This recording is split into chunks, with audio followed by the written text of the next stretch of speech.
Hello అండి, welcome to software life academy. నా పేరు శశిధర్.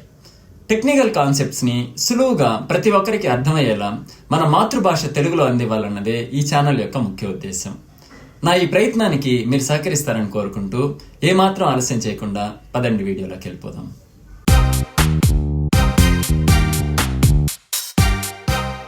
ఏఐ ఈ రోజుల్లో ఎక్కడ చూసినా ఇదే టాపిక్. అందరూ వాళ్ళ బిజినెస్లోనూ లేదా ప్రాజెక్ట్స్లోనూ ఏఐని వాడాలి అనుకుంటున్నారు. అయితే ఏఐని ఇంటిగ్రేట్ చేద్దాం అనుకున్నప్పుడు మన ముందు ఒక పెద్ద ప్రశ్న వచ్చి ఆగుతుంది. అదేంటంటే అసలు ఏఐని ఎలా స్టార్ట్ చేయాలి అని. మనమే సొంతంగా అంతా బిల్డ్ చేసుకోవాలా, లేదంటే రెడీమేడ్గా దొరికే సొల్యూషన్ ఏదైనా వాడేయాలా? ఇలా ఈరోజు మనం కరెక్ట్గా ఇదే ప్రశ్నకి సమాధానం వెతుకుదాం. సరే, మరి ఏఐ ఇంటిగ్రేషన్లో మనం ఎదుర్కొనే అతి పెద్ద ప్రశ్న ఏంటి? దాని గురించే ఇప్పుడు కాస్త లోతుగా చూద్దాం. ఓకే, మీ ప్రోడక్ట్లో ఏఐని వాడాలి అనుకుంటున్నారు. చాలా మంచి ఆలోచన.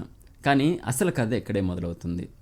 దాన్ని మీ ఎగ్జిస్టింగ్ సిస్టంలోకి ఎలా తీసుకురావాలి, ఎక్కడి నుంచి మొదలు పెట్టాలి? ఇది చాలామంది డెవలపర్స్ని, ఇంకా చెప్పాలంటే బిజినెస్ ఓనర్స్ని కూడా బాగా కన్ఫ్యూజ్ చేసే విషయం. ఈ డైలమాని మనం రెండు రకాలుగా చూడొచ్చు. ఒక దారేమో ప్రతిదీ ఫ్రమ్ స్క్రాచ్, అంటే మొదటి నుంచి మనమే కష్టపడి బిల్డ్ చేసుకోవడం. ఇక రెండో దారేమో అప్పటికే రెడీమేడ్గా ఉన్న ఒక సొల్యూషన్ వాడుకోవడం. ఇంకా సింపుల్గా చెప్పాలంటే మన ముందున్న ప్రశ్న ఇదే: మనం లైబ్రరీస్ని వాడాలా, లేకపోతే అప్లికేషన్స్ని వాడాలా? అసలు ఈ రెండిటికి తేడా ఏంటి? సరే, ఇప్పుడు మనం ఈ రెండు దారుల గురించి, అంటే లైబ్రరీస్ మరియు యాప్స్ గురించి చాలా వివరంగా తెలుసుకుందాం. కానీ దానికంటే ముందు మనం అసలు ఏ రకమైన ఏఐ గురించి మాట్లాడుతున్నామో ఒక క్లారిటీ తెచ్చుకుందాం. మనం మాట్లాడుకునేది ఎంబెడబుల్ ఏఐ గురించి. పేరు చూసి కంగారు పడకండి, చాలా సింపుల్. ఇది మీ దగ్గర అప్పటికే ఉన్న ఒక నార్మల్ యాప్లో ఏఐని జోడించి దాన్ని ఒక స్మార్ట్ యాప్గా మార్చడమే ఈ ఎంబెడబుల్ ఏఐ అంటే. అంతే. మీకు ఒక ఎగ్జాంపుల్ చెప్తాను. ఒక కస్టమర్ సపోర్ట్ యాప్ ఉందనుకుందాం. అందులో ఏఐని ఇంటిగ్రేట్ చేస్తే అది ఆటోమేటిక్గా రిప్లైస్ ఇవ్వగలదు. అంతేకాదు, కస్టమర్స్ యొక్క సెంటిమెంట్ని, అంటే వాళ్ళు మన సర్వీస్ గురించి కోపంగా ఉన్నారా లేదా సంతోషంగా ఉన్నారా అని కూడా కనిపెట్టగలదు. దీనివల్ల ఏమవుతుంది, సమస్యలు చాలా స్పీడ్గా రిజాల్వ్ అయిపోతాయి. సో ఈ ఎంబెడబుల్ ఏఐని మీ యాప్లో తీసుకురావడానికి మన ముందు రెండు మెయిన్ దారులు ఉన్నాయి. ఒకటి లైబ్రరీస్, రెండోది అప్లికేషన్స్. ఇంతకుముందు చెప్పుకున్నట్టుగా ఇక్కడే మనం అసలైన చాయిస్ తీసుకోవాలి. ముందుగా మనం ఫస్ట్ ఆప్షన్ లైబ్రరీస్ గురించి చూద్దాం. వీటిని మనం ఒక డెవలపర్ చేతిలో ఉండే టూల్ కిట్లా ఊహించుకోవచ్చు. అంటే ప్రతి చిన్న విషయం పైన, ప్రతి ఫీచర్ పైన ఫుల్ కంట్రోల్ మీ చేతుల్లోనే ఉంటుందన్నమాట. ఇక్కడ ఒక సింపుల్ అనాలజీ ఉంది.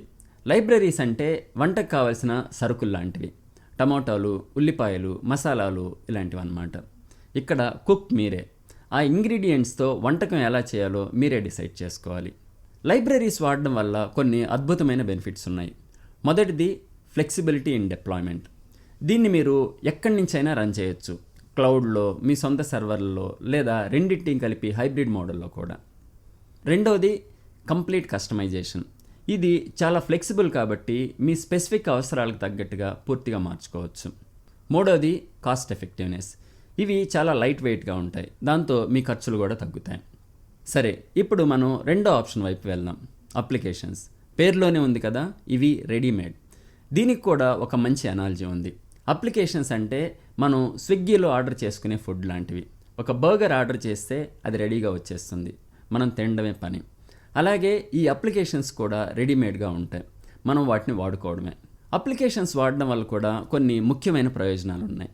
అన్నిటికంటే ముఖ్యమైనది ఈజ్ ఆఫ్ యూజ్. దీనికి కోడింగ్ నాలెడ్జ్ దాదాపుగా అవసరం లేదు. అందుకే ఇది నాన్ టెక్నికల్ యూజర్స్కి, బిగినర్స్కి చాలా ఫ్రెండ్లీ. రెండోది స్పీడ్ టు మార్కెట్. డెవలప్మెంట్ మీద నెలల తరబడి సమయం వేస్ట్ చేయకుండా మీ సొల్యూషన్ని చాలా స్పీడ్గా లాంచ్ చేసేయచ్చు. దీనివల్ల సహజంగానే మీ డెవలప్మెంట్ కాస్ట్ కూడా తగ్గిపోతుంది. ఓకే, ఇప్పటిదాకా మనకి లైబ్రరీస్ అంటే ఏంటో, అప్లికేషన్స్ అంటే ఏంటో తెలిసింది. మరి అసలు విషయానికి వద్దాం. ఈ రెండిట్లో ఏది బెస్ట్? మన ప్రాజెక్ట్ కోసం సరైన నిర్ణయం ఎలా తీసుకోవాలి? Let's find it out. ఇక్కడున్న ఒక బ్రూటల్ కంపారిజన్ చూడండి, చాలా సింపుల్గా అర్థమైపోతుంది. ఒకవేళ మీ ప్రయారిటీ ఫుల్ కంట్రోల్ మరియు ఫ్లెక్సిబిలిటీ అయితే మీ బెస్ట్ చాయిస్ లైబ్రరీ. మీ ప్రయారిటీ స్పీడ్ అండ్ సింప్లిసిటీ అయితే మీరు అప్లికేషన్ వైపు వెళ్ళాలి. ఈ ఒక్క పాయింట్ని గుర్తుపెట్టుకుంటే చాలు. ఇప్పుడు దీన్నే మనం ఒక రియల్ లైఫ్ ఎగ్జాంపుల్తో అర్థం చేసుకుందాం. ఒక కాల్ సెంటర్ను ఊహించుకోండి. కాల్ సెంటర్లో ఏజెంట్స్ చాలా బిజీగా ఉన్నారు, కాల్స్ విపరీతంగా వస్తున్నాయి. దాంతో కస్టమర్ ఫ్రస్ట్రేషన్ కూడా పెరుగుతుంది. ఈ సమస్యకి ఏఐ ఒక బెస్ట్ సొల్యూషన్. ఏఐని ఉపయోగించి రియల్ టైంలో స్పీచ్ని అనలైజ్ చేయొచ్చు, కస్టమర్ సెంటిమెంట్ని డిటెక్ట్ చేయొచ్చు, మరియు కామన్గా వచ్చే ఇష్యూ ప్యాటర్న్స్ని ట్రాక్ చేయొచ్చు. దీనివల్ల సర్వీస్ చాలా ఫాస్ట్గా, ఎఫెక్టివ్గా మారుతుంది. మరి ఆ కాల్ సెంటర్ ఏది ఎంచుకోవాలి? ఇక్కడే వాళ్ళ ప్రయారిటీ అనేది చాలా కీలకం. ఒకవేళ ఆ కంపెనీకి ఫుల్ ఫ్లెక్సిబిలిటీ మరియు తక్కువ ఖర్చు ముఖ్యమైతే వాళ్ళు లైబ్రరీ ఎంచుకుంటారు. అలా కాకుండా fast deployment and easy setup ముఖ్యమైతే వాళ్ళు అప్లికేషన్ ఎంచుకుంటారు. చూసారా, అంతా వాళ్ళ అవసరం మీదే ఆధారపడి ఉంటుంది. మీరు లైబ్రరీ వాడినా, అప్లికేషన్ వాడినా ఏఐని ఉపయోగించేటప్పుడు మనందరిపైన ఒక పెద్ద బాధ్యత ఉంటుంది. కొన్ని ముఖ్యమైన రూల్స్ని మనం అస్సలు మార్చకూడదు.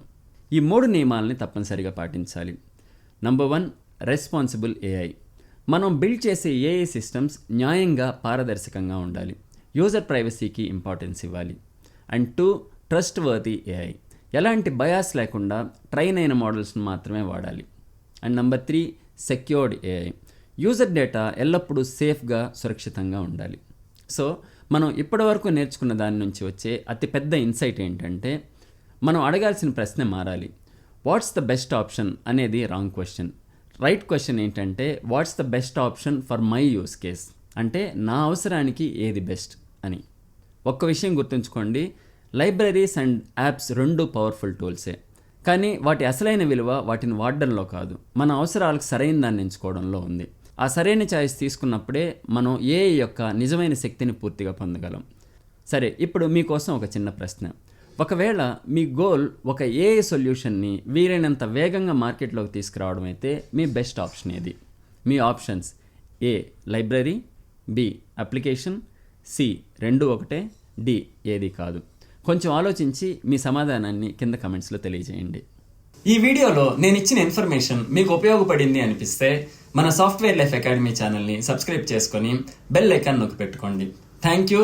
అండ్ ఇంకో ఇంట్రెస్టింగ్ అండ్ యూస్ఫుల్ టాపిక్తో మళ్ళీ కలుద్దాం.